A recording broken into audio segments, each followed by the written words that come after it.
you have absolute control about what happens to you. But before you can exercise that absolute control about what happens to you, you got to get a handle on your own vibration. And before you or anyone can get a handle on your own vibration, you've got to use your vibrational readers. You've got to know how your vibrations are told to you. And we want you to know, and of course you know, you've been hanging around us long enough that you're getting the sense of this.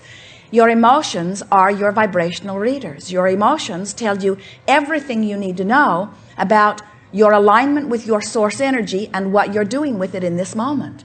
It's such a simple thing, you see. You are extensions of source energy. You are flesh, blood, and bone. Yes, you are magnificent beings. But you are vibrational more than you are anything else. Everything that you see and experience in your physical environment is nothing more than vibrational interpretation. What you see with your eyes is vibrational interpretation. What you hear with your ears is vibrational interpretation. Even your nose is interpreting vibration. Your fingertips, your tongue, your senses are vibrational interpreters. But you have another sensor that most people don't give much thought to. Most people don't give much thought really to being specific interpreters of what they smell either. Although we notice that you don't often walk up and deliberately put your nose into something that you've already determined is not going to smell that good. You are good at that, aren't you? You are particular about the things you sniff out. It took a little practice in the beginning, remember? You stuck your nose in a few things that you didn't go back and repeat immediately. So you learned how your interpreter of smell worked, and you use it deliberately. And you have these emotions that are powerful, sensitive, accurate, exact sensors of vibration. And what they tell you is, they tell you your relationship with the current or stream that creates worlds. They let you know how much of that stream you've tapped into, how much you're summoning through the power of your desire. And they tell you what else you're doing in your vibration right now relative to that desire. So let's say your time-space reality has caused you to launch rockets of desire relative to some subject. And over time, you have focused a very powerful, very poignant, very specific desire. So that desire is out there pulsing, and source energy is answering it. And so you are summoning this source energy through you. And you've done it long enough that you've sharpened the current of it. It's like you took a laser beam of light and you narrowed it to, you took a broad spectrum of light and you narrowed it to a laser beam of light. You have the energy that creates worlds pouring through you rapidly. And you're feeling wonderful. The reason you feel wonderful is because the other thoughts you're thinking around this subject are so close a vibrational match to the desire that you've launched that there is no resistance within your vibration. So your channels are wide open. Your circuits are wide open. You're summoning powerfully. Source energy is pouring through you. Your desire is in the process of being fulfilled. You recognize it because you begin to notice circumstances and events lining up your way. But if you are feeling strong negative emotion, that means that while you are summoning energy, the energy that creates worlds, toward your creative end, which you absolutely get to do, you are creative genius, you came here specifically to do that. That negative emotion that you may be feeling is letting you know that you're summoning huge energy. But your day-to-day thoughts, the drum you're beating, the beliefs, the practiced thoughts, the activated thoughts that you activated so often that they're dominantly activated thoughts, aren't matching your desire. Not right now anyway. So negative emotion is your indicator that you want to change directions of your thought. We want to show you in this time that we are together, and you'll have a lifetime of opportunity to practice it and enjoy what you come to understand. We want to show you how your emotions will help you to make your journey between where you are and where you want to be on every subject understandable, quantifiable. As Jerry and Esther travel from Phoenix to San Diego, that journey is easy to understand. They get on the freeway, they head west, they know it's about 400 miles. They know they're going to make it. And so even though much of the journey, they're not yet in San Diego where they want to be, they don't get all disoriented when they make the halfway point of Yuma and turn around and go back to Phoenix. They understand their journey. But there are many of you who are sick, who are on a journey to wellness, who don't understand your journey. You've tried this, you've tried that. There is so much opinion about which way you should go, what method you should use. There are some of you on your journey from not enough money to plenty of money who have no idea which direction to go. You're trying this, you're trying that. Your journeys don't appear to be quantifiable. But if you were paying attention to the way you feel would be your indicator to let you know whether or not you are moving toward or away from the very thing that you're asking for. And it is such a simple thing. It is such a simple thing when you realize that if the thought you're thinking feels good to you, it means you are on your way to the desire that is out there in the offing. That desire that is being held in vibrational escrow for you, you are on your way to it. But if you feel negative emotion, it means you're going in the opposite direction. Magellan, the navigational system in Jerry and Esther's vehicles, tells them when they're going in the opposite direction of what they've said they want to do. Magellan says, when possible, make a legal U-turn. Because they have programmed Magellan, they told Magellan where they wanted to go. Just like your desires have told universal forces where you want to go. Just like the contrast of your experience is letting the universe know where you want to go. Don't you always know more clearly what you do want when you are living what you don't want? So your desire has been charted. Your course is clear to everyone in conjunction with helping you. And that includes all that you call source, your inner being, Abraham, all that is non-physical, that which you call God, is assisting you in getting to that which you are wanting. So you've launched your rocket, your course has been charted, and now you feel negative emotion. All that means is, when possible, make a legal U-turn. It means whatever you're thinking right now is not a vibrational match to what you say you want. So you might want to stop thinking it, stop speaking it.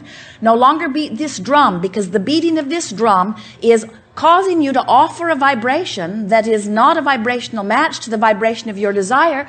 So you've set up some static or some resistance within your own energy field. So creation is, and only is, the alignment of energy within you. So let's say that you're not where you want to be on some subject. And being not where you want to be has been beneficial to you, because the contrast of what you're living has caused you to launch very clear rockets of desire. So the universe has already received clearly what you want from where you stand, as best as you can figure it out, and that's good enough. So the rocket has been launched, and now you're imagining the fulfillment of it, and you feel great. You're in alignment.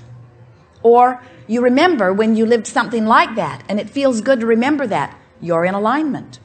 Or you go to a study group, or you visit with a friend who always talks about uplifting things, and as you talk about this subject of what you want, your friend's words are encouragement, and you feel good. You're in alignment.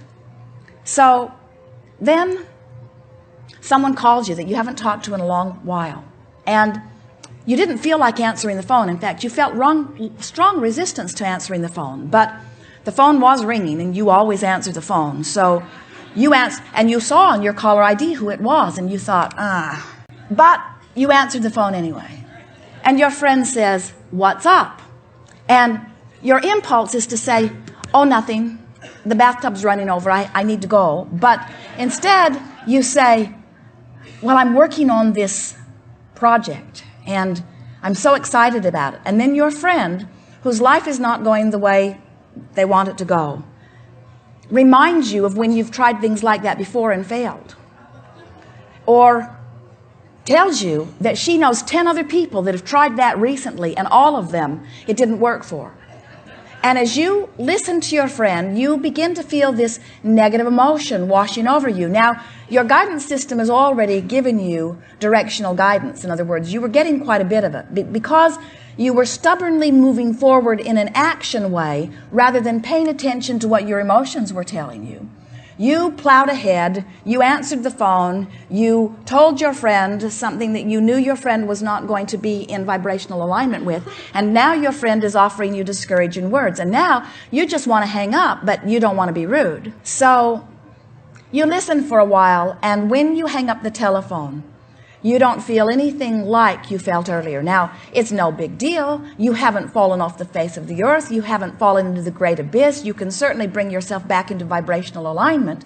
But the point that we're wanting to make with you here is that your guidance system was giving you all kinds of indication of which was the direction of your journey. In other words, you were getting clear guidance, which, because you are oriented, many of you, in your physical form to doing things that you're supposed to do, or doing things that other people want you to do, or not hurting someone else's feelings, or keeping the rules, very often you let outside criteria be your reason for your judgment and then for your decisions, instead of paying attention to the emotions that come forth within you. When you begin to pay attention to the emotions, and when nothing is more important to you than that you feel good, what begins to happen to you is that you begin to guide your life in the way that you intended. You use your vibrations to let you know your course. Finally, once and for all, you know which way your goal is, and you don't find yourself very often, for very long, moving in the opposite direction of it.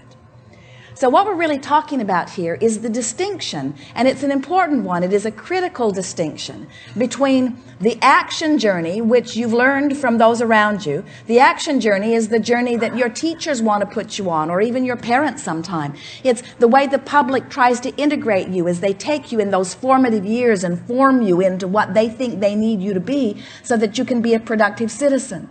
And what happens in that action journey is that you often disregard what's coming forth from within you, and you perform your action based upon what somebody else thinks you should do. So the action journey, we want to be clear about this, the action journey is where I'm standing right now, what's been happening so far, and the culmination that is surrounding me so far. So the action journey is about what's happening now. Sort of where you're percolating along. Your action journey is like how much money you have, how you are interacting with other people. It's what you're doing about your employment. It's about what you're doing at work. Your action journey is about what is.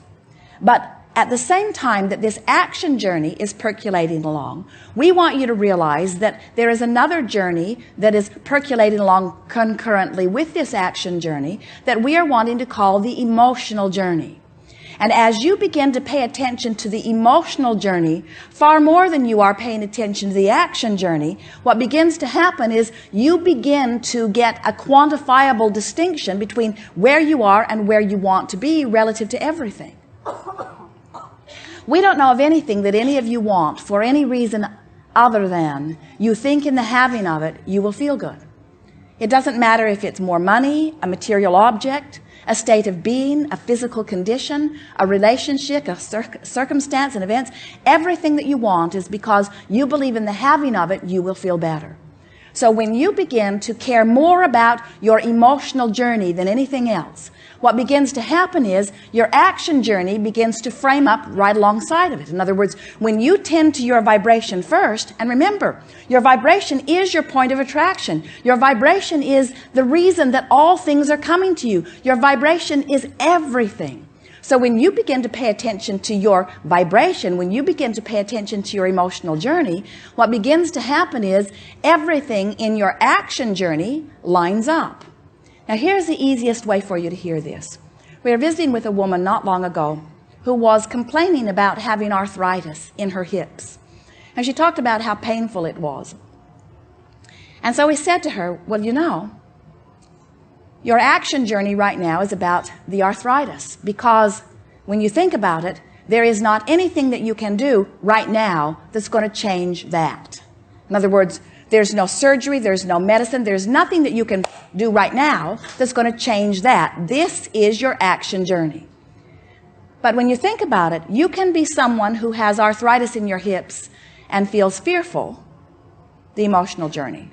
Or you can be someone who has arthritis in your hips and feels hopeful. And the difference between fearful, and hopeful vibrationally is the difference between recovering from the arthritis.